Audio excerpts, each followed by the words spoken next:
మావోయిస్టుల కోసం చేపట్టిన ఆపరేషన్ పై కృష్ణా జిల్లా ఎస్పీ విద్యాసాగర్ నాయుడు క్లారిటీ ఇచ్చారు. ఏపీ వ్యాప్తంగా మావోయిస్టుల కోసం ఆపరేషన్ కొనసాగుతుందన్న ఎస్పీ 28 మంది మావోయిస్టులను అదుపులోకి తీసుకున్నామని తెలిపారు. అరెస్టైన మావోయిస్టులను రేపు కోర్టులో హాజరుపరుచుతామన్నారు. అరెస్టైన వారిలో 21 మంది మహిళలు, 7 పురుషులు ఉన్నట్లుగా తెలిపారు. హిడ్మా గ్యాంగ్ పెనమలూరులో షెల్టర్ తీసుకున్నారని తెలిపిన ఎస్పీ మారేడు మిల్లిలోనే హిడ్మా హతమయ్యాడని చెప్పారు.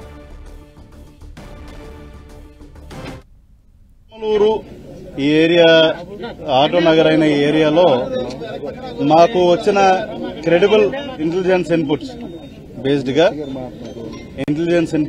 గా law and order police and octopus teams, అదేవిధంగా ఇంటెలిజెన్స్ కి సంబంధించిన వివిధ విభాగాలకు సంబంధించిన ఒక జాయింట్ ఆపరేషన్ ఈ రోజు చేయడం జరిగింది.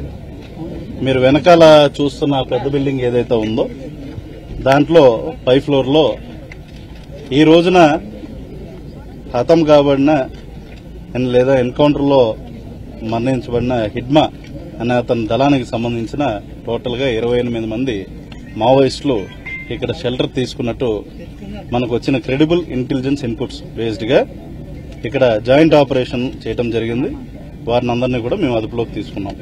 ముఖ్యంగా దీంట్లోకి తీసుకుంటే the major achievement of AP police ఈ రోజు మారేడుమిల్లో హిడ్మా ఎవరైతే టాప్ కమాండర్ ఉన్నాడో అతను ఈ రోజు ఎన్కౌంటర్ లో మరణించడం జరిగింది.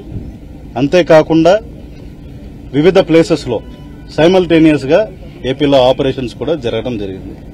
మన జిల్లాలో జరిగిన ఆపరేషన్స్ లో కల్లా మన జిల్లాలో మేజర్ క్యాచ్ కృష్ణా జిల్లాలో 28 మంది మావోయిస్టులను పట్టుకోవడం జరిగింది. దీంట్లో ముఖ్యంగా చూసుకుంటే తిప్పిరి తిరుపతి అలియాస్ దేవ్జీ అనే అతను ఈయన మావోయిస్టుల యొక్క చీఫ్, అంటే హీ సెంట్రల్ కమిటీ సెక్రటరీ.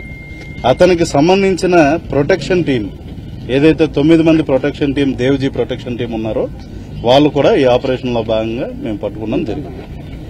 అంతేకాకుండా మిగిలిన 19 మంది హిడ్మా యొక్క బెటాలియన్ మెంబర్స్. వీళ్ళు ఆంధ్రప్రదేశ్ లో అక్కడ ఛత్తీస్గఢ్ లో అవుతున్న పరిణామాల నేపథ్యం ఇక్కడికి వచ్చి ఇక్కడ షెల్టర్ తీసుకుంటాం. అదేవిధంగా ఇక్కడ అఫెన్సెస్ కి వాళ్ళు ప్లాన్ చేస్తున్నారన్న ఇన్పుట్స్ బేస్డ్ గా మేము ఇది ఆపరేషన్ చేసి వాళ్ళని పట్టుకోవడం జరిగింది.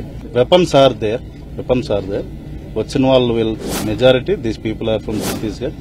ఇంకా వాళ్ళతో పట్టుకుని గంటల వ్యవధి కూడా అవ్వట్లేదు కాబట్టి మేము మాట్లాడాల్సింది ఉంది. మాట్లాడిన తర్వాత వాళ్ళ డీటెయిల్డ్ గా వాళ్ళ పేర్లు, majority of these people are from Chhattisgarh, ఎన్ని రోజులు, ఎవరు, ఏంటి, ఎట్లా వచ్చారు, ఏ రూట్ గుండా వచ్చారు, ఏ ట్రైన్లో వచ్చారా, బస్సులో వచ్చారు ఏంటన్నది మేము డీటెయిల్ ప్రెస్ మీట్ అనేది రేపు కండక్ట్ చేస్తాం. 21 are women, rest are men. దీంట్లో 21 మంది ఆడవాళ్లు ఉన్నారు. అది మగవాళ్లు 7 ఉండడం జరిగింది. ఇది మన స్టేట్ పోలీస్ యొక్క కలెక్టివ్ ఎఫర్ట్. ముఖ్యంగా మన ఇంటెలిజెన్స్ విభాగం యొక్క ఇన్ఫర్మేషన్ అండ్ ఇన్పుట్స్ బేస్డ్ గా ఇది జరిగిందండి. అది చూసుకుంటే అది ఎగ్జాక్ట్లీ ఎక్కడి నుండి ఇన్ఫర్మేషన్ వచ్చింది, ఎలా వచ్చింది అన్నది that we cannot reveal. Sir ఇక్కడ ఇగ్మా కూడా ఇక్కడి నుంచి వెళ్ళినట్టు సమాచారం ఉంటుంది. ఏం సార్ ఇక్కడ ఉన్నాడు? అది దట్ ఈస్ నాట్ కన్ఫర్మ్ అండి. అట్లాంటి ఏమీ కన్ఫర్మ్. మీరు చెప్తున్న దేవు ఇగ్మా సంబంధించిన వ్యక్తులు కూడా ఇక్కడి నుంచి ఆపరేషన్ కొనసాగించారు కొన్ని రోజుల నుంచి. అట్లాంటిది ఎక్కడ మా దృష్టికి అయితే రాలేదు. అందుకని అంటున్నాను, మాకు కొంచెం టైం ఇస్తే దిస్ ఈజ్ ప్రిలిమినరీ డీటెయిల్స్. ఇప్పుడు యాజ్ ఆఫ్ నో దానికి క్లారిటీ ఇస్తాను. We have got clues team here. Clues team అనేది వచ్చింది. మార్నింగే dog squad, bomb disposal team అన్ని వచ్చినాయి. ఏది కూడా అక్కడ వాళ్ళ మనుషుల్ని పట్టుకున్నాము. అదేవిధంగా వాళ్ళకి సంబంధించిన వస్తువులు అవి కూడా డిస్టర్బ్ చేయకుండా అలానే ఉంచడం జరిగింది. టీమ్స్ అన్ని వచ్చినాయి కాబట్టి వాటిని 1 by 1 మేము చెక్ చేసి దాంట్లో ఏమన్నా బాంబులు ఉన్నాయా, లేకపోతే ల్యాండ్ మైన్స్ ఏమైనా ఉన్నాయా, ఎమ్యునిషన్ ఎంత ఉంది, వెపన్స్ ఏమున్నాయి, ఏ విధమైన ఉన్నాయి అన్నవి కూడా మేము గమనిస్తాం. అంటే మనకుండే ఫైర్ పవర్ తో పోల్చుకుంటే వాళ్ళదేం పెద్ద ఇదేం కాదండి. ఇక్కడ షెల్టర్ జోన్ లో ఉన్నారు కాబట్టి ఐ డోంట్ థింక్ వాళ్ళు యాంటిసిపేట్ చేయలేదు. మార్నింగ్ మేము కూడా చాలా షార్ట్ స్పాన్ లో వచ్చి స్విఫ్ట్ ఆపరేషన్ చేసుకుని వెళ్తాం.